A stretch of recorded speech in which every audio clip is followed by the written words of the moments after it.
오늘 말씀의 제목은 야곱의 신앙 상속이라는 그런 제목입니다. 인터넷에 복을 가장 많이 추구하는 민족은 어느 민족인가 이렇게 찍어봤더니만 첫 번째가 한국으로 나왔습니다. 그리고 두 번째가 중국, 그리고 세 번째가 유대인, 그리고 네 번째가 인도, 그렇게 나왔습니다. 한국인은 특별하게 복에 대한 개념과 추구가 강한 민족이다, 그렇게 나와 있었습니다. 언어와 인사말도 복을 많이 강조하고 있다. 새해 복 많이 받으세요, 부자 되세요, 건강하세요, 이름에도 복자가 많이 들어있습니다. 복남이, 복순이, 복자, 복동이, 복실이, 복희, 복자들의 이름이 많이 들어있습니다. 그런데 현대에 들어와가지고는 좀 촌스럽다고 이렇게 돼서 이름이 복이 들어가더라도 서윤이, 길하고 윤택할 윤자, 그리고 하은이 하나님의 복, 그리고 다온이 복이 온다, 그렇게 이름이 바뀌고 있다고 합니다. 중국 사람들도 복의 문화가 강한데 춘절, 거의 중국 설날이죠. 설날이 되면 복자를 거꾸로 단대요. 거꾸로 다는 것이 이유가 뭐냐면 이미 우리는 복이 왔다, 그래서 거꾸로 단다 그래요. 유대인들은 살롬, 평강, 복인 것이죠. 하나님의 축복을 어떤 민족보다도 더욱더 강구하는 그러한 민족. 우리가 일반적으로 축복과 복을 같은 의미에서 사용하는데 성경에는 두 가지 단어를 명확하게 구별하고 있습니다. 복은 전능하신 하나님께서 인간에 주시는 것을 복이라, 그리고 축복이라는 것은 축자가 빌축자이기 때문에 복을 빈다는 그런 의미라. 축복은 사람과 사람 사이에 사용되는 의미입니다. 예를 들어서 우리가 서로 인사할 때 예수님 이름으로 사랑하고 축복합니다 인사했습니다. 이 뜻은 뭐냐면은 예수님께 복을 빈다는 것이죠. 예수님 이름으로 축복합니다, 예수님 이름으로 복을 빈다. 목회자에게 와서 축복기도 해달라 하는 그것이 뭐냐면 목사님이 하나님께 복을 빌어달라, 그 축복기도 해달라는 것이죠. 그렇기 때문에 축복이라는 것은 사람끼리는 가능하지만 하나님과는 사용할 수 없습니다. 하나님께 축복해달라고 이야기하시면 하나님보다 더 높은 신에게 구해달라는 말이 되는 거예요. 그래서 아주 선명하게 나와 있는 성경 구절이 뭐냐면 창세기 12장 1절에서 3절 말씀입니다. 여호와께서 아브라함에게 이르시되 너는 너희 고향과 친척과 아버지 집을 떠나 내가 내게 보여줄 땅으로 가라. 내가 너로 큰 민족을 이루고 내게 복을 주어 내 이름을 창대케 하리니, 내가 너로 큰 민족을 이루고 내게 복을 주어, 축복을 주고 아니고 복을 주어 내 이름을 창대케 하리니 너는 복이 될지라. 너를 축복하는 자에게는 내가 복을 내리고, 사람이 너에게 축복하는 자에게는 하나님께서 복을 내리고, 너를 저주하는 자에게는 내가 저주하리니 땅의 모든 족속이 너로 말미암아 복을 얻을 것이라 하신지라. 여기 보면 복과 축복에 대해서 정확하게 구별해 사용하고 있습니다. 너를 축복하는 자, 즉 너를 위해서 비는 자는 내가 복을 내리고, 하나님이 복을 내리고, 하나님께서 복을 내려주시는 주체가 되는 거예요. 그럴 때는 복이 되는 것이에요. 우리가 기도할 때 하나님 나에게 축복해 주소서가 아니라 하나님 나에게 복을 주소서. 그런데 옆에 있는 성도들을 위해서나 딴 사람을 위해서 기도할 때는 하나님 저 사람에게 축복해 주소서, 그 높은 하나님께 복을 빌어주는 것이죠. 그렇기 때문에 복을 구할 때는 하나님께, 그리고 저 사람의 축복을 원할 때, 사람을 복을 원할 때 축복해 주소서, 이렇게 하는 것이 맞는 것입니다. 오늘 본문은 요셉이 애굽에서 낳은 두 아들 므낫세와 에브라임을 데리고, 이 요셉이 야곱이 곧 죽게 되었다는 이야기를 듣고 두 손자를 아버지께 데려옵니다. 그런데 이 손자들을 받아서 야곱은 입양하지요. 자신의 아들로 입양하는, 그리고 축복하는 그런 내용이 기록되어 있습니다. 그런데 여기서 놀라운 것은 둘째 아들 에브라임에게 오른손을 얹고, 오른손이 가장 강한 축복의 손인데 오른손을 얹고, 그리고 큰아들 므낫세에게는 왼손으로 얹어서 축복합니다. X자로 손을 놓고 축복하는 그러한 장면입니다. 요셉은 아버지 야곱이 곧 임종할 것이라는 그러한 전가를 받고 두 아들을 데리고 야곱에게 급히 갑니다. 그런데 야곱은 이미 임종을 앞두고 있었기 때문에 너무 늙어서 눈이 보이지를 않습니다. 그래서 요셉은 함께 온 두 사람이 누구냐고 에게 물었을 때에 요셉은 애굽에서 낳은 두 아들이라 그렇게 소개를 합니다.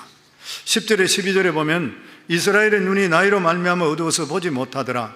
요셉이 두 아들을 이끌어 아버지 앞으로 나아가니 이스라엘이 그들에게 입맞추고 그들을 안고 요셉에게 이르되 내가 내 얼굴을 보리라고는 생각하지 못하였더니 하나님이 내게 내 자손까지 보게 하셨도다. 요셉이 아버지의 무릎 사이에 두 아들을 물러나게 하고 땅에 엎드려 절하고 야곱이 두 손자를 보자 입맞추고 그들을 안은 것은 손주들이기 때문에 반갑게 인사하는 것입니다. 그런데 무엇보다 중요한 것은 그들을 끌어안고 자기 무릎 사이에 세운 것이에요. 므낫세와 이 손주들, 므낫세와 에브라임은 우리가 생각할 때 어린아이, 서너 살 먹은 아이로 생각하기 쉬운데 실제로는 20살이 넘은 청년들이었습니다.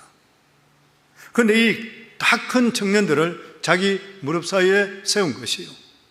여기에 대해서 학자들이 여러 가지 해석이 있지만 대부분의 학자들은 이것이 입양 절차라, 야곱이 손자 둘을 자식 아들들로 입양하는 절차였다.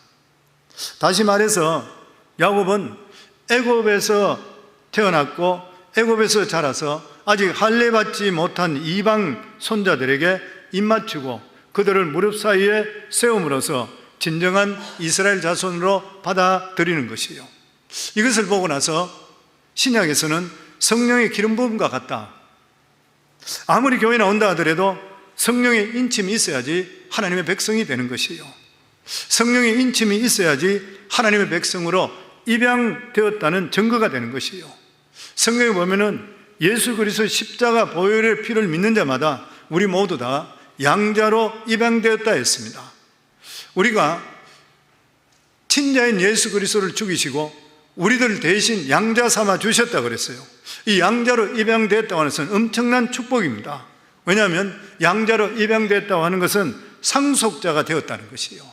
그런데 이걸 우리가 잘 이해를 못하는데, 우리가 영화에 볼 때에 옛날에 저희들 어릴 때 벤허 영화, 그 영화에 보면은 주인공이 주다 벤허, 찰턴 헤스턴이 나오잖아요.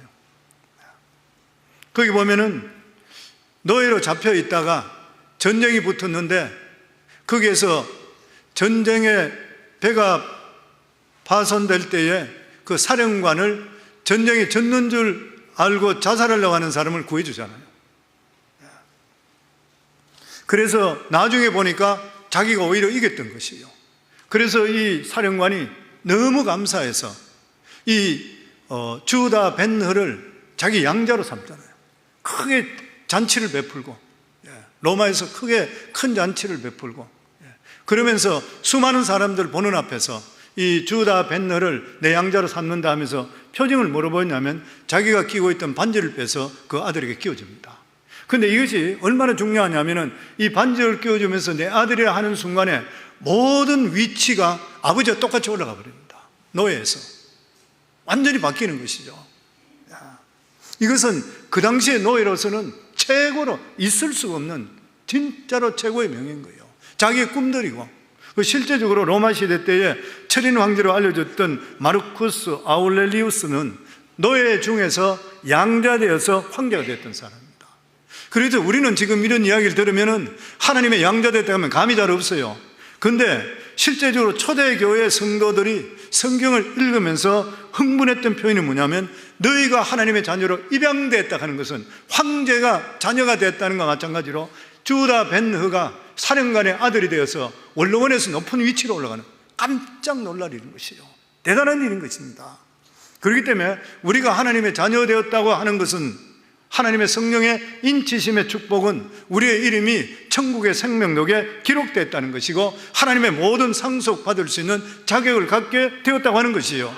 그래서 아브라함이 주셨던 이 귀한 복을 이제는 우리 예수 그리스도로 말미암아 아브라함 자손된 우리들이 상속자가 되었다는 것이요. 엄청스러운 축복입니다.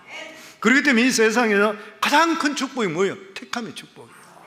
택함 받았다는 것입니다. 저나 여러분들이나 택함 받을 자격이 있어요? 아무도 없어요.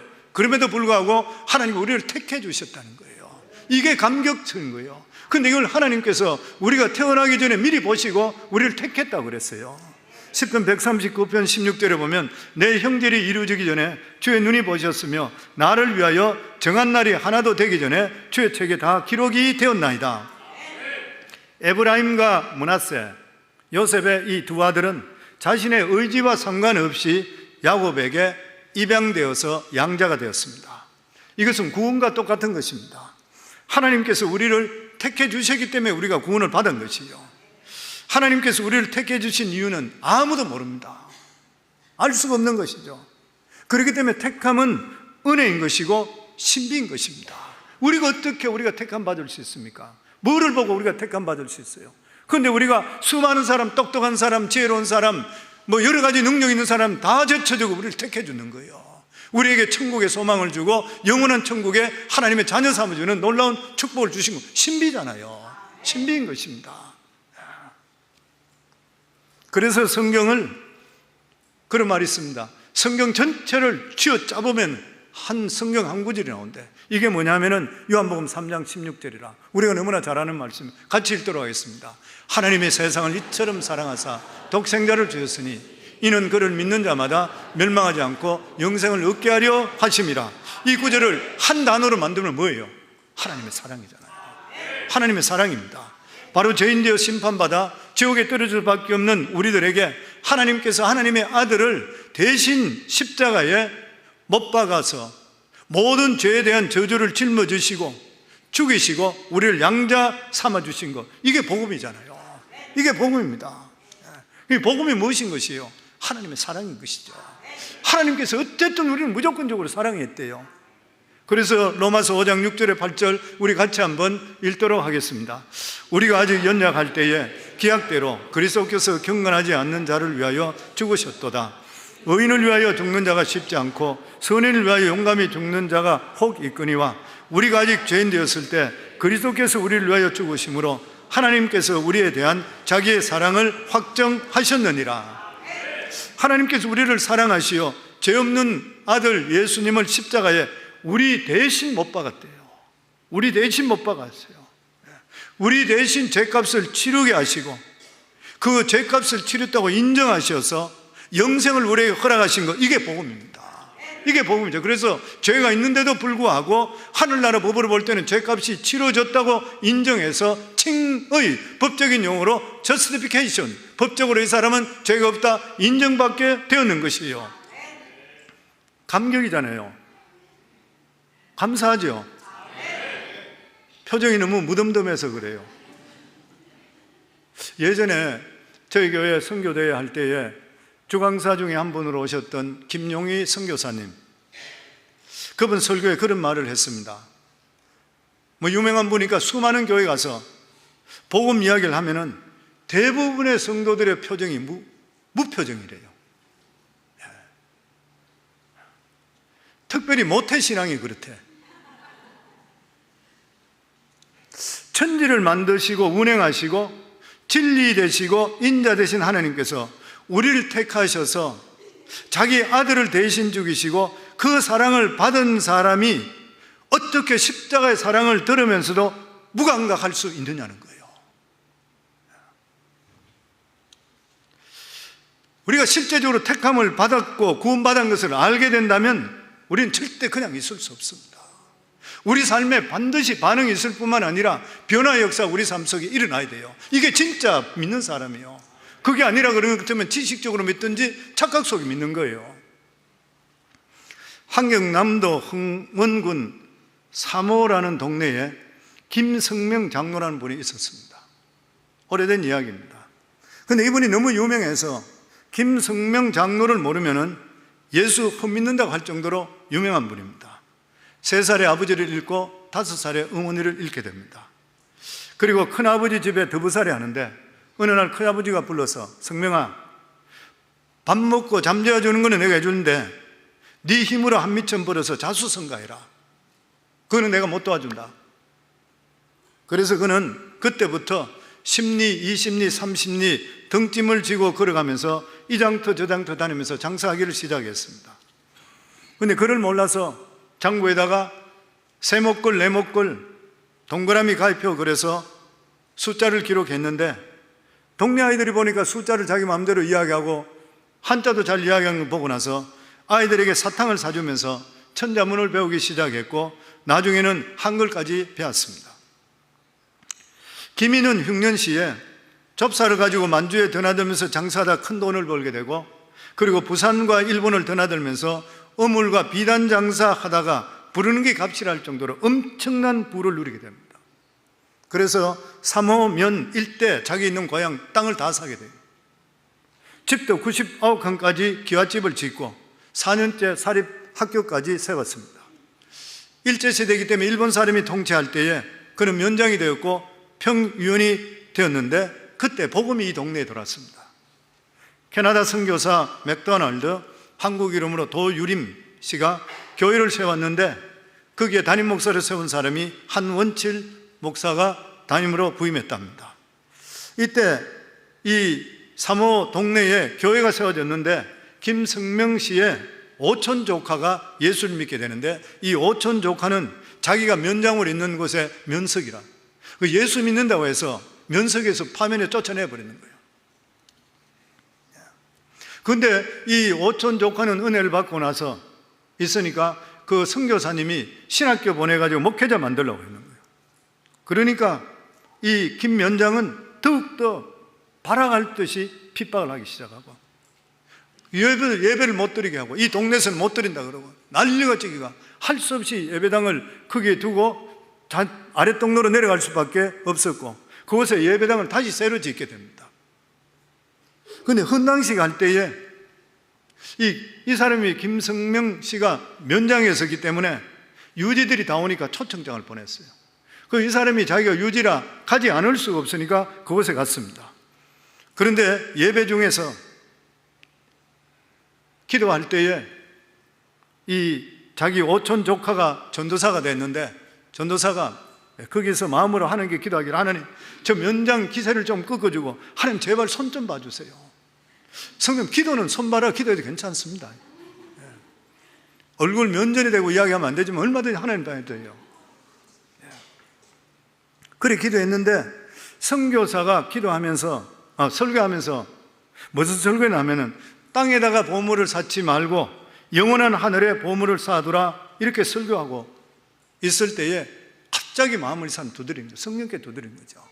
자기는 그러고 보니 땅만 바라보고 살았구나. 땅에다가 보화만 쌓아뒀구나. 그러면서 마음에 큰 감명을 잊게 되는 거예요. 자기 마음에 정말 천국이 있을 수 있겠구나 하는 마음이 들었던 거예요. 그런데 교회를 거기에 신축하다 보니까 빚을 많이 져서 160이라는 거금의 빚이 되어서 빚 청산하기 위해서 헌금할 분들 여기서 손들어 보세요. 그러니까 한 사람이 손들면서 일어나겠어. 그때 돈으로는 가치가 컸던 거예요. 일어나겠어. 또 한 사람이 50전 하겠어.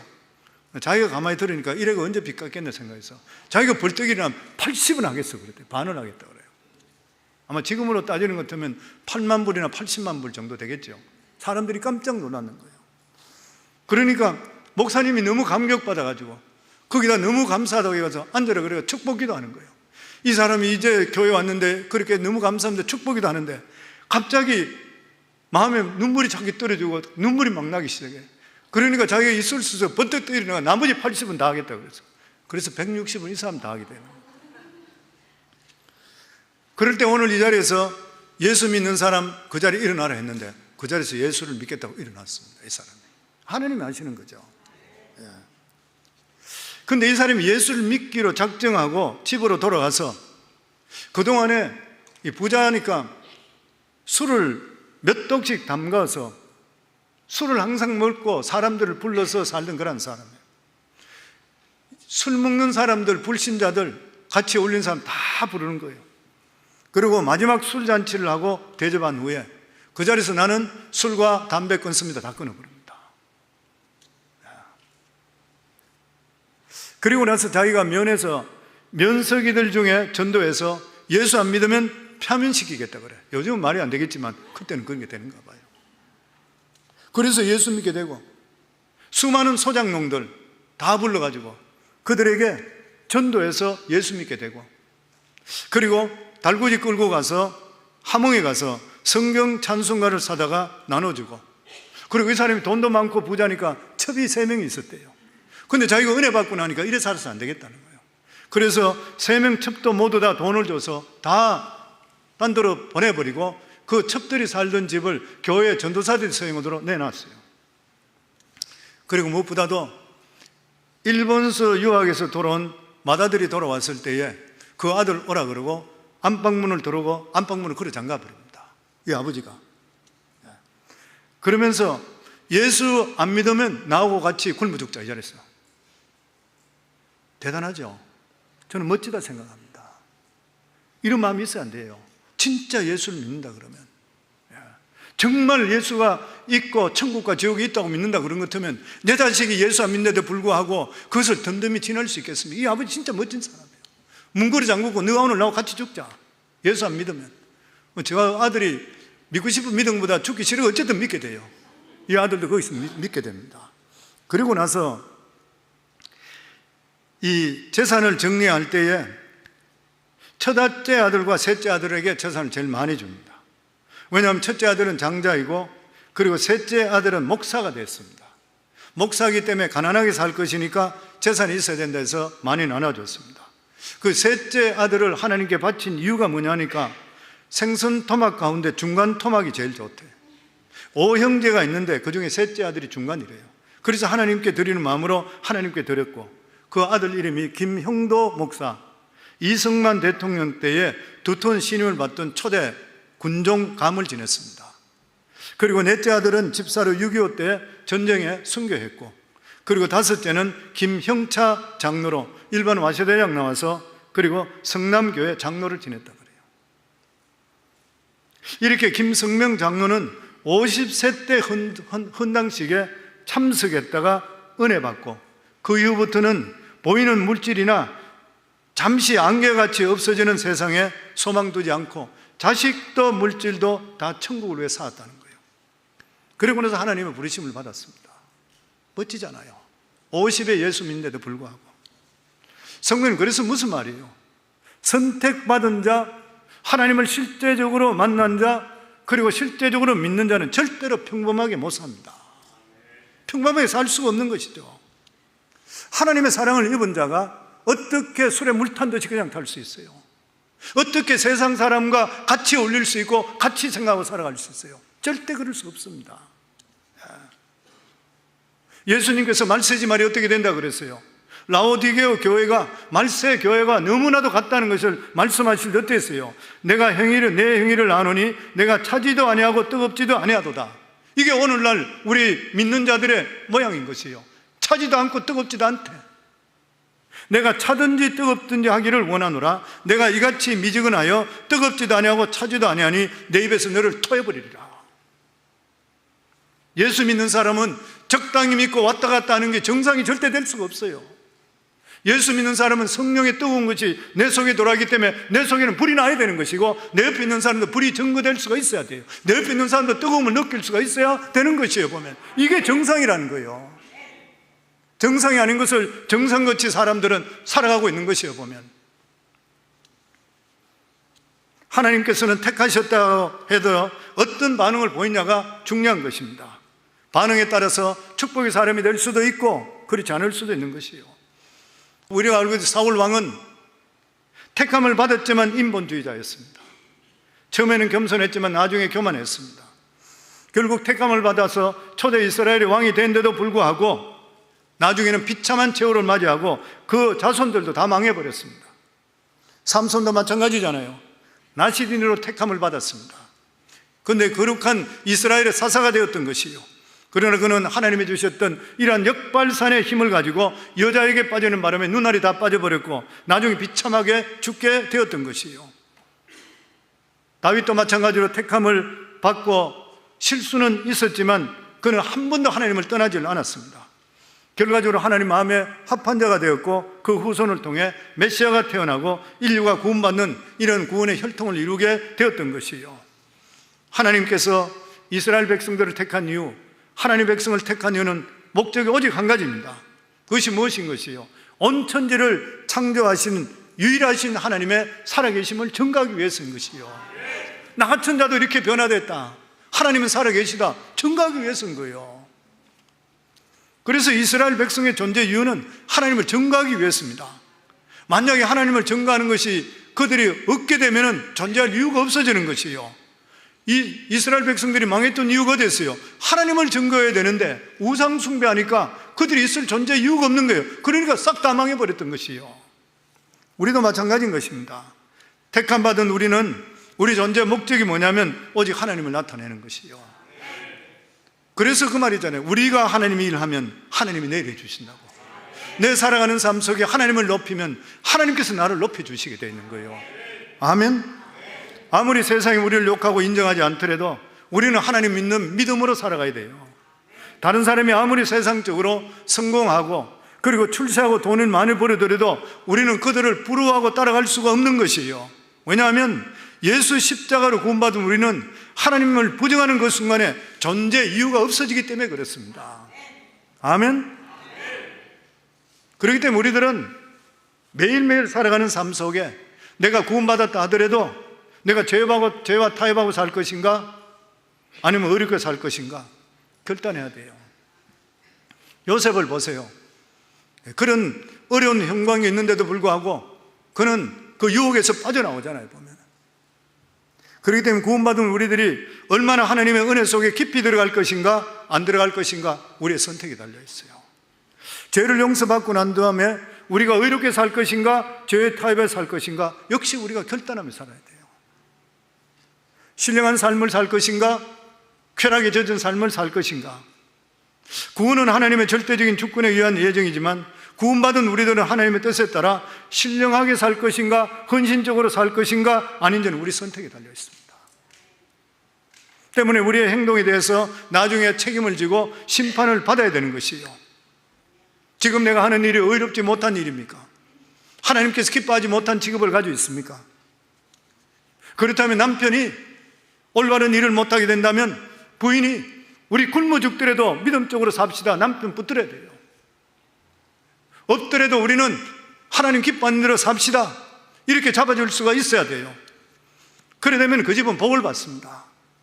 하나님께서 그 집에 자식의 복도 주고 필요한 것도 복을 주세요. 왜 그래요? 하나님은 살아계시기 때문입니다. 예수님께서 12 제자를 택하실 때에 나다나엘을 부르실 때에 빌립이 가서 나다나엘을 전도했는데 예수님이 나다나엘을 오는 걸 보고 뭐라 그랬습니까? 빌립이 너를 부르기 전에 네가 무화과나무에 앉아있을 때 내가 보았노라. 그 당시에 무화과나무라 그러면 거기서 율법을 연구하고 묵상했습니다. 그 나다나엘은 하나님 나라에 대한 소망을 가지고 있던 사람이요. 그런데 그걸 예수님 보고 계셨대. 무슨 말인 것이요? 지금도 주님께서는 불꽃 같은 눈동자로 우리를 보고 계시는 거예요. 누가 믿음으로 사는가 그렇지 않는가 보고 계시고 있다고 하는 것이에요. 저는 우리 성도님 모두 다 주님 눈에 들기를 주의 이름으로 축원합니다. 그러면서 야곱이 이 므낫세와 에브라임을 축복하는 그 내용이 15절에서 16절입니다. 손주들에게 그가 요셉을 위하여 축복하여 이르되 내 조부 아브라함과 아버지 이삭이 섬기던 하나님, 나의 출생으로부터 지금까지 나를 기르신 하나님, 나를 모든 환난에서 건지신 여호와의 사자께서 이 아이들에게 복을 주시오며 이들로 내 이름과 내 조상 아브라함과 이삭의 이름으로 칭하게 하시오며 이들이 세상에서 번식되게 하시기를 원하나이다.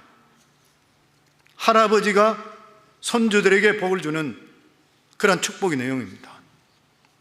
예전에 한국 뉴스에 보니까 재벌이 손주들에게 상속하는 액수가 신문에 난 적이 한 번 있어요.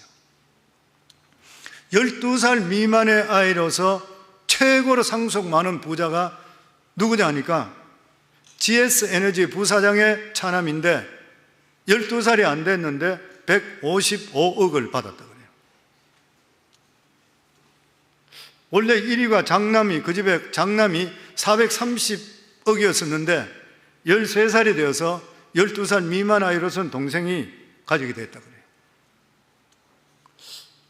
나이가 많은 고령의 재벌들은 자식들한테도 주지만 손주들한테도, 손녀들 더 많이 정식해 준대요. 정려해 준다 그래요. 저도 손주들이 있고 뭐 이해가 좀 되기는 되는 것 같아요. 누구 말로 이야기하면 태어날 때부터 금수저를 입에 물고 태어나는 거예요. 엄청스러운 재물을 어린아이들에게 줍니다.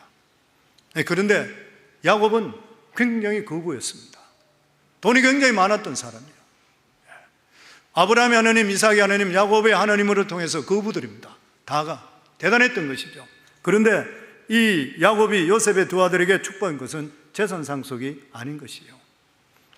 야곱이 손자들에게 물려준 것은 자기 한평생 체험했던 아브라함의 하나님, 이삭의 하나님, 그리고 야곱 자기가 체험했던 하나님이었습니다. 여기 보면 그가 요셉을 위해 축복하여 이르되 내 조부 아브라함과 아버지 이삭이 섬기던 하나님, 나의 출생부터 지금까지 나를 기르신 하나님이라는 것은 할아버지 아브라함, 아버지 이삭이 이 세상에 믿음에 살 수 있도록 지켜주신 하나님이라는 뜻이에요. 즉 할아버지 아버지가 불신의 세상인 가나안 땅에서 땅 한 평 없이 살 수 있던 것은 하나님께서 그들과 함께 해주시기 때문이래요. 야곱은 바로 이 하나님을 두 손자에게 유산으로 물려주는 것이요. 즉 아브라함을 믿는 믿음으로 살게 하셨고 이삭을 믿는 믿음으로 살게 하셨던 그 하나님께서 너희들도 그렇게 살게 하기를 원하노라. 아브라함의 말씀에 순종해서 아브라함은 가나안 땅으로 이민 갔습니다. 그런데 가서 보니까 자기는 집도 절도 아무것도 없는 사람이 됐어요. 나그네처럼 살았어요. 그럼에도 불구하고 가나안 땅에서 왕들과 견줄 수 있을 만큼 큰 능력의 종기와 권세를 하나님께 그에게 주셨습니다. 아브라함은 인간적으로는 불가능한 생각에는 100세의 아들을 낳고 살아남을 수 없는 기근과 전쟁에 살아남았습니다. 더욱이 그는 아브라함은 어려움을 통해 더 강해졌던 것이요. 어떻게 그렇게 할 수가 있는 것이요? 하나님께서 그와 함께 하셨기 때문인 것이요. 이 세상에 가장 귀한 축복이 뭐예요? 하나님께서 함께 하시는 거예요. 하나님께 함께 하시다면 어딜 가더라도 다 지켜주시게 되어 있어요. 아무리 힘들더라도 하나님이 이렇게 주시게 되어 있는 것이요. 오늘 우리가 이 말씀을 설교를 듣는 이유가 어디에 있어요? 설교는 하나님의 축복을 주시는 것입니다. 너희가 지금까지 결단하지 못했느냐? 이러한 말씀들이 있어요. 이 말씀들 너희가 살 때는 하나님 말씀은 그대로 오늘도 내일도 영원토록 이루어주시게 되어 있다고 하는 것이에요. 보면 우리는 지금 하나님께서 아브라함을 그렇게 능하게 하시고 승리하게 하신 것처럼 또한 우리가 이 세상에 살 때 복잡게 머리 굴리면서 하루하루 사는 것이 아니라 기근이 오고 환난이 온다 하더라도 하나님만 붙들게 되면 더욱더 강해지고 유명해질 수 있고 정의롭게 살아갈 수 있게 된다는 것이 아브라함을 통해 이삭을 통해 야곱을 통해 증명해 주셨다는 것. 이걸 지금 자손들에게 이야기하고 있어요. 이삭은 땅을 파는 것마다 우물이 쏟아졌습니다. 모레아산에서 산재물로 드릴 뻔했다가 살아났잖아요. 부활을 체험하게 된 것이죠. 그의 믿음은 죽음을 통과한 그러한 믿음이었습니다. 야곱은 바로 이 축복을 므낫세와 에브라임에게 주고 있는 것이요. 아무리 죽음의 고비가 온다 하더라도, 아무리 사망의 음침한 골짜기가 눈앞에 입을 벌린다 하더라도 너희는 반드시 통과할 것이라.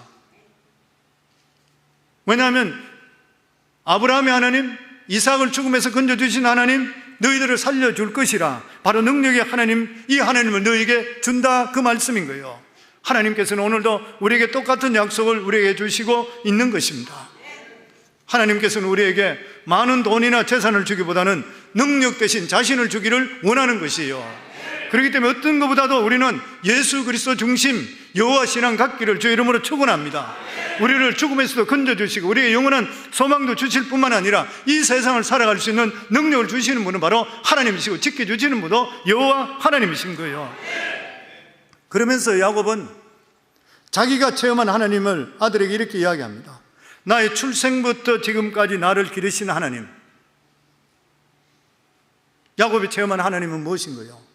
태어날 때부터 자기를 길러주셨대. 기가 막힌 말씀입니다. 무슨 말이에요? 야곱은 사기꾼이었잖아요. 세상적으로 살던 사람이잖아요. 그런데 어릴 때부터 하나님께서는 야곱과 함께 하시면서 영적으로 성장하게 했어요. 야곱은 어릴 때부터 평생을 통해 죽을 때까지 한평생을 걸쳐서 영적으로 자랐던 사람입니다. 성장이라는 것이 무엇이에요? 매일매일 새롭게 하나님을 알아가는 거예요. 매일매일 알아가는 것입니다. 새로운 하나님을 뜻을 더욱더 분별하는 것이요, 믿음으로 하나님의 뜻을 행하는 것이요, 아마 평생에 걸쳐 가장 많이 성숙한 믿음의 조상이라 한다면 야곱입니다. 누구도 야곱 같은 이러한 어려움과 힘든 일을 겪지 않았던 거예요. 그는 영적 장자권에 목숨을 걸었습니다. 그리고 고난이 있었지만 결과적으로 그는 아브라함, 이삭, 야곱의 하나님이 되었습니다. 우리들도 살아갈 때에 영적으로 매일 자라야 돼요. 내가 예수를 몇십 년을 믿었다 하더라도 내 자신을 돌아볼 때 영적으로 안전뱅이가 되어 있지는 않는 것인가요? 지식적으로는 많이 알고 있는데 살아가는 삶의 나를 돌아보면 자란 것이 10년이 지나도 하나도 없어. 영적 안전뱅이인 것이에요. 우리 자신들을 돌아봐야 되는 거예요. 근데 여기 보면 야곱은 보면은 나를 출생부터 지금까지 영적으로 성장케 하시는 하나님이래요. 오늘도 하나님께서 우리가 영적으로 성장을 원하시는 하나님이십니다. 그리고 야곱이 경험했던 하나님은 모든 환난에서 건지신 여호와의 사자께서 이 아이들에게 복을 주시길 원하노라. 나의 모든 환난에서, 형의 분노에서 죽이려고 할 때 도망쳐서 하란으로 가게 했던 하나님, 20년 후 고향에 돌아오는 길에 형의 에서가 이 동생을 죽이려고 400인의 군사와 같이 달려올 때에 하나님께서 막으시고 에서와 화해시켜줬던 하나님, 외삼촌 라반에게 도망치자 라반이 군사를 이끌고 그를 추격할 때 하나님께서 라반의 꿈에 나타나셔서 야곱에게 선악간에 절대 손대지 말라 경고하심을 통해 삼촌이 손대지 못했던 것들, 딸 디나가 세겜 사람들에게 강간당했을 때에 이것에 분노해서 시몬과 레위가 가서 세겜 남자들 다 도륙했을 때 이제는 세겜과 관계되는 주위에 있는 가나안 족속들을 통해 이 사람들이 몰살당할 수 있는 이러한 위기에 있을 때 성경에 보면 하나님께서 주변 모든 성읍 사람들에게 두려움을 줘서 아무도 야곱을 쫓아오지 못하게 하나님 해주신 거예요. 하나님은 요셉을 애굽 총리로 세우셔서 야곱의 온 식구들이 기근을 피해서 애굽으로 이주해서 그리고 이스라엘로 큰 민족으로 만들어준 것, 모든 것들이 하나님 환난 속에 건지신 거예요. 사랑하는 성도님들, 택한 백성은 하나님께 건져주는 줄을 믿습니다.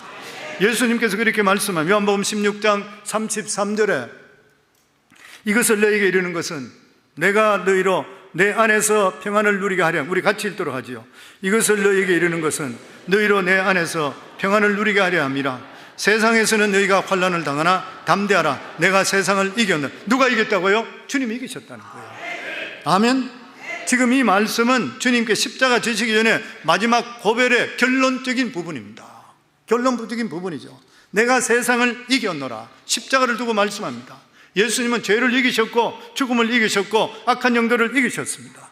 이 승리는 제자의 승리가 되었고 우리 믿는 자들의 승리가 되었던 거예요. 그래서 요한일서 5장 4절에 보면 우리 같이 읽겠습니다. 무릇 하나님께로 난 자마다 세상을 이겼느니라. 세상을 이기는 승리는 이것이니 우리의 믿음이니라. 이미 이겼기 때문에 우리도 결국 이길 줄을 믿습니다. 우리가 담대할 수 있는 이유가 된 것은 내 능력이 아니라 예수 그리스도의 능력인 거예요. 예수 그리스도의 승리에 근거하기 때문인 것이에요. 그래서 잠언 24장 10절에 보면 내가 만일 환난 날에 낙담하면 내 힘이 미약함을 보임이라. 우리가 언제 믿음을 보여줄 수 있습니까? 내가 어려울 때, 내가 환난 당할 때, 그때 내 믿음을 보여줄 수가 있는 것이에요. 이때 하나님께서는 환난 속에 우리의 믿음을 달아보고 있는 것이에요. 그렇기 때문에 어떤 환난 속에서도 예수 승리, 내 승리 외치기를 주의 이름으로 축원합니다. 담대할 수 있기를 주의 이름으로 축원합니다. 우리를 하나님, 우리 건지시는 분은 하나님이시요. 세월을 지나면 지날수록, 저 같은 자도 세월을 지나면 지나고 예수 믿거나 세월이 지나면 지날수록 돌아보면 환난이나 어려움이 있을 때 건져주시는 거 다 경험하죠. 우리 여기 계신 분들도 신앙생활 오래 한 분들 다 경험했잖아요. 하나님은 살아계시고 절대로 우리를 그냥 두지 않으시고 우리를 건져주시고 이끌어주시는 하나님이시고 결국 성립케 만들어주시는 하나님이신 거예요. 그리고 야곱은 하나님과 특별한 만남이 있었습니다. 도망치던 베델에서 만났던 하나님, 그리고 또한 야복 강가에서 그는 형이 에서가 자기를 죽이려고 온다는 소리를 듣고 나서 하나님께 매달렸던 야복강에서 실험했던 그 하나님, 야곱은 하나님을 만난 그 체험이 그 일생을 이끌어줬던 것이요, 일생을 이끌어줬습니다. 그래서 야곱은 자기가 지금 가지고 하나님을 경험했던 지식과 믿음을 두 손자들에게 들려주는 거예요. 들려주고 있습니다. 그러면서 나와 함께 하시고 우리 조상과 함께 했던 이 하나님께서 너희들을 반드시 지켜주시고 보호해 주실 것이라. 나중에 이스라엘 백성들이 출애굽할 때도 도와주시고 이끌어 주신 분이 하나님이시라. 그걸 지금 손자들에게 이야기하고 있는 것이에요. 우리들도 이 축복을 받아야 됩니다. 우리가 교회에 모인 것이 뭐예요? 이 복을 받기 위해서인 것이에요. 인간적인 복은 오래 못 가요. 전에 한번 기사를 보니까 해방 당시에 유명했던 재벌 기업 중에 살아남아있는 기업이 하나도 없답니다. 지금까지 한국에는. 아마 앞으로도 수많은 재벌들이 일어나겠지만 수많은 재벌들이 또다시 무너질 것이라는 거예요. 일본에도 평균 기업들이 30년 수명밖에 되지 않는다 그래요. 앞으로 일어나 아무도 몰라요. 어떻게 될지 몰라요. 그 복들이 얼마나 갈지 몰라. 그러나 하나님 복은 그렇지 않다는 거예요. 출애굽기 20장 6절 우리 같이 한번 읽도록 하겠습니다. 나를 사랑하고 내 계명을 지킨 자에는 천대까지 은혜를 베푸느니라. 이거는 천대가 숫자적인 그런 의미보다도 끝없이 하나님의 주시는 복이 자손대로 이르게 되어 있다고 하는 것이요, 하나님 복은 절대로 일시적인 복이 아닌 것이고 자손대로 깊고 넓은 그런 복이 이루어지게 되어 있다고 하는 것이요. 야곱은 지금 눈도 보이지 않는 마지막 순간입니다. 자기의 유언이죠. 마지막 순간이에요. 그러면서 내가 발견하고 내가 깨달았던 하나님의 축복을 물려주겠다는 거지, 이것을. 그런데 이 복들은 받으면은 갑절로 더하게 돼요. 엘리야사가 엘리야에게 복을 받았을 때 갑절의 능력을 더했다고 그랬어요. 그리고 나서 야곱은 한 가지 더 축복을 더합니다. 16절에 보면 나를 모든 환난에서 건지신 여호와의 사자께서 이 아이에게 복을 주시고 이들로 내 이름과 내 조상 아브라함과 이삭의 이름으로 칭하게 하시오며 이들이 세상에서 번식되게 하시기를 원하나이다. 므낫세와 에브라임에게 자기 조상들의 이름을 얼마든지 사용해도 좋다는 거예요. 다른 말로 하면은 무한정으로 자기 이름을 빌려주겠다는 것이에요. 할아버지, 아버지, 이 유명한 이름들을 손주들이 마음대로 사용하라는 거예요. 세상에 살 때라도 우리 할아버지가 누구고 우리 아버지가 누구고 그러면 대단한 일입니다. 대단한 이름이 있다면. 근데 이것을 마음대로 사용하라 그래요. 근데 아브라함과 이삭과 야곱 이런 거 다 합친 것보다도 더 능력 있고 위대한 이름이 있습니다. 바로 예수 그리스도의 이름인 것이에요. 근데 주님은 이걸 우리가 마음대로 사용하래. 요한복음 16장 24절 우리 같이 읽겠습니다. 지금까지는 너희가 내 이름으로 아무것도 구하지 아니하였으나 구하라 그리하면 받으리 너희 기쁨층. 지금까지 너희가 내 이름으로 아무것도 안 구했는데 지금은 구하래. 마음대로 내 이름으로 구해서 하나님께 간절히 구하래. 이름으로 구하래. 예수 이름으로 구하래요. 기도하라는 것이잖아요. 요한복음 14장 13절에 14절에 같이 읽습니다. 너희가 내 이름으로 무엇을 구하든지 내가 행하리니 이는 아버지를 하여금 아들로 말미암아 영광을 받으시게 하려 함이라. 내 이름으로 무엇이든지 내게 구하면 내가 행하리라. 할렐루야. 이름을 구하는 이름을 주셨대. 만주의 주 하나님, 창조주 하나님이신 예수 그리스도 이름을 우리에게 줬는데 너희가 마음대로 구하래요. 그러면서 여기 말씀이 내 이름으로 무엇이든지 네가 구하면 내가 행하리라. 그러면 기도 안 하면 뭐예요? 죄인 것이에요. 기도하면 있고 기도 안 하면 없다. 기도하면 하나님 책임, 안 하면 내 책임의 이유가 어디 있어요? 기도하면 들어주신다고 하는 거예요. 너는 내게 부르짖으라. 내가 내게 응답하겠고 내가 알지 못하는 크고 은밀한 일을 내게 보여준다 그랬어요. 그래도 기도 안 하면 뭐예요? 죄인 것이에요. 그래서 사무엘은 기도하지 않는 기도를 쉬는 죄를 범치 않겠다 그랬어요. 기도를 쉬는 것은 죄라는 거예요. 왜냐하면 하나님의 능력의 말씀을 주시는데 이름을 주시는데 안 하기 때문에 그래요. 성도님들 예수 이름으로 기도할 수 있기를 주 이름으로 축원합니다. 아멘. 그리고 마지막으로 사람의 생각과 하나님의 생각은 틀린다. 그 말씀을 통해서 여기 주시는 교훈이 있습니다. 야곱이 요셉의 두 아들을 축복할 때에 작은 손자에게 오른손을, 큰 손자에게는 왼손을 놓고 얹고 축복했다고 했습니다. 우리 12절에 14절 같이 읽겠습니다.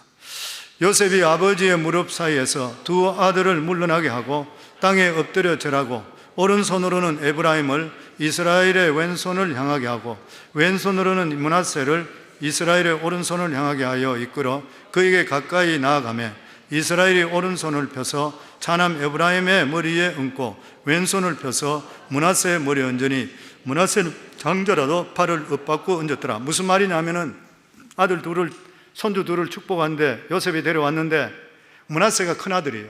그 므낫세는 당연히 오른손으로 아버지가 있는 이 야곱의 오른손이 축복할 거니까 오른손 쪽에 앉아라 그러는 거예요. 그리고 에브라임 둘째 아들이기 때문에 왼쪽 손에 앉아라 그랬어요. 그 아버지가 오른손으로는 큰 아들을, 그리고 왼손으로는 적은 아들을 한다고 생각했어요. 그런데 축복이 달 때 손을 바꿔버렸어요. 이렇게 바꿔버렸대요. 오른손을 가지고 에브라임 머리에 얹는 거예요. 왼손을 가지고 장자 손에 얹었어요. 그러니까 요셉이 충격을 받습니다. 큰 아들에게 오른손이 갈 줄 알았는데 둘째 아들에게 오른손이 가는 것이요. 그래서 이 요셉이 아버지 기도를 멈춰버립니다. 그게 17절에 19절입니다. 같이 읽겠습니다. 요셉이 그 아버지가 오른손을 에브라임 머리에 얹은 것을 보고 기뻐하지 아니하여 아버지의 손을 들어 에브라임의 머리에서 므낫세의 머리로 옮기고자 하여 그의 아버지에게 이르되 아버지여 그리 마옵소서 이는 장자이니 오른손을 그의 머리에 얹어서 하였으나 그의 아버지가 허락하지 아니하며 이르되 나도 안다 내 아들아 나도 안다 그도 한 족속이 되며 그도 크게 되려니와 그의 아우가 그보다 큰 자가 되고 그의 자손이 여러 민족을 이루리라 하고. 오늘 여기 말씀은, 이 말씀은 사람의 생각과 하나님의 생각은 틀린다. 사람의 생각은 모든 일이 오래 있고 시놉리티로 된다 생각해. 하나님 생각이 그게 아니라 성경 말씀은 나중된 자가 먼저 된 자 그랬어요. 우리가 상식적으로 이해가 되지 않아요. 어떻게 나중된 자가 먼저 될 수 있어요? 그런데 얼마든지 영적으로는 나중된 자가 먼저 될 수가 있는 것이에요. 지금 그 말씀을 하고 있는 것입니다. 사람 생각과 하나님의 생각은 틀리는 것이라. 하나님께서는 사람의 외모를 보지 않으시고 중심을 보시는 하나님. 요셉은 큰아들이 당연히 하나님의 큰 축복을 받을 거라 생각했지만 하나님 생각은 틀리시고 작은 자에게 큰 복을 주셨습니다. 그리고 실제적으로 에브라임이 큰 복을 받게 되고 나중에 가서 이스라엘 전체 지파 중에 가장 큰 지파가 에브라임 지파가 되고, 그리고 북이스라엘, 나중에 가서 남유다와 북이스라엘이 갈라지게 될 때에 이 북이스라엘의 10지파 전체 중에서 가장 강한 지파가 에브라임일 뿐만 아니라 이스라엘 전체를 통틀어서 이야기할 때 대표 지파로 에브라임이라고 불렀어요. 그 정도로 강하게 하나님이 만들어 주셨습니다. 그렇기 때문에 인간적인 생각으로 사람을 절대로 생각해서는 안 되는 것이고, 그리고 교회 예배당에 와서 예배 드린다 하더라도 똑같은 성도가 아니라는 것이요. 제가 목회하면서 느끼는 게 뭐냐면은 어떤 성도들은 생각할 때 하나님 저 성도의 복을 주소서, 저렇게 어려운 가운데서도 믿음 안에 살려고 하는 저 사람, 하나님 그 사람을 생각하면은 그냥 축복해 줘 기도하는 사람도 있어요. 또 어떤 성도들을 기도하게 되면 같으면은 하나님 저 성도 좀 정신 좀 차리게 해주세요. 실제적으로 그렇게 기도가 나오는 거죠. 왜냐하면 믿음에서 빠져있다 그러면은 무슨 아무리 뭐를 잘하는 것이 보인다 하더라도 믿음에서 빠져버리면, 제가 그런 이야기 하잖아요. 목회자한테 잘하려고 하지 말고 하나님께 잘할 수 있는 거예요. 하나님께 잘하라는 거예요. 헌금을 하더라도 목회자 밥 사주려고 그러지 말고 하나님께 할 수 있어야 돼요. 사람한테는 서로 밥 사주고 이런 거 잘하는데 하나님께 안 하는 사람이 있어요. 나는 그거 보면 너무 섭섭해. 복을 주시는 분이 누가 줘요? 사람이 줘요? 아니에요. 하나님이 주시는 거예요. 항상 생각하셔야 돼요. 같은 자리에 앉아있는 예배 드린다 해도 똑같은 성도가 아닙니다.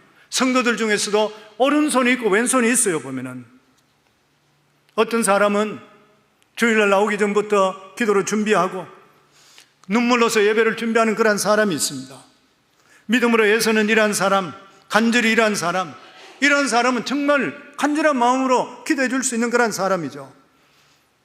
근데 주일날 한 번 나오는 것도 예배 늦게 나오면서 예배 끝나기 전에 시기만 자꾸 보고 빨리 끝나는 것, 축도만 기다리는 그런 사람, 어떻게 똑같이 복을 받을 수 있어요? 우리가 예수 잘 믿으면 하나님의 복을 받습니다, 천국 가더라도 자리가 털립니다, 빛이 털립니다, 뭐 이런 이야기하고 이러면은 크게 반발하는 사람이 있습니다. 적당히 신앙생활하는 사람은 하나님 차별한다고 반발합니다.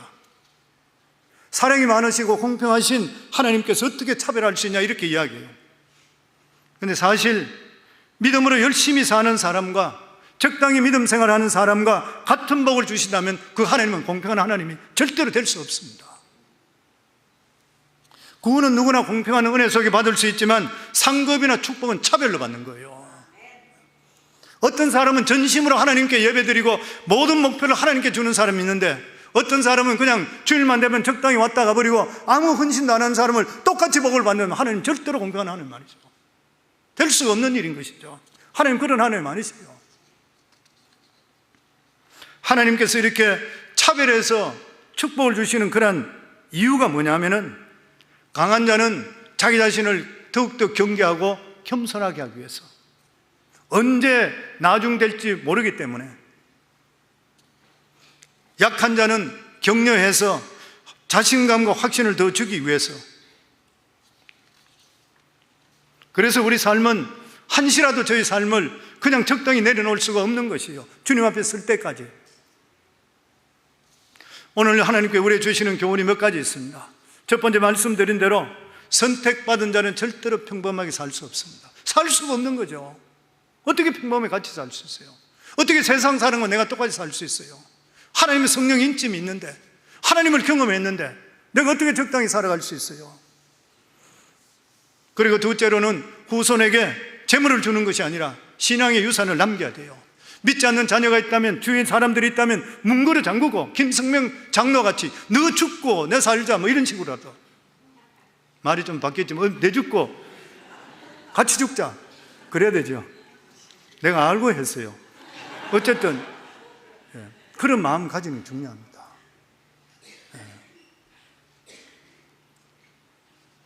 그게 구원받은 자가 다른 거잖아요, 일반 사람하고. 내가 예수 믿고 구원받았다고 하는데도 불구하고 주위 사람들, 내 남편, 내 자녀, 주위 사람들에게 멀뚱멀뚱 눈치 보고 내 이야기하면 이 사람 뭐라고 할까 말 못하고 사는 것, 성격 때문에 그렇다 그러는데 실제로 하나님 못 만나서 그렇습니다. 진짜 하나님 있는 걸 알면 그냥 있을 수가 없는 거죠.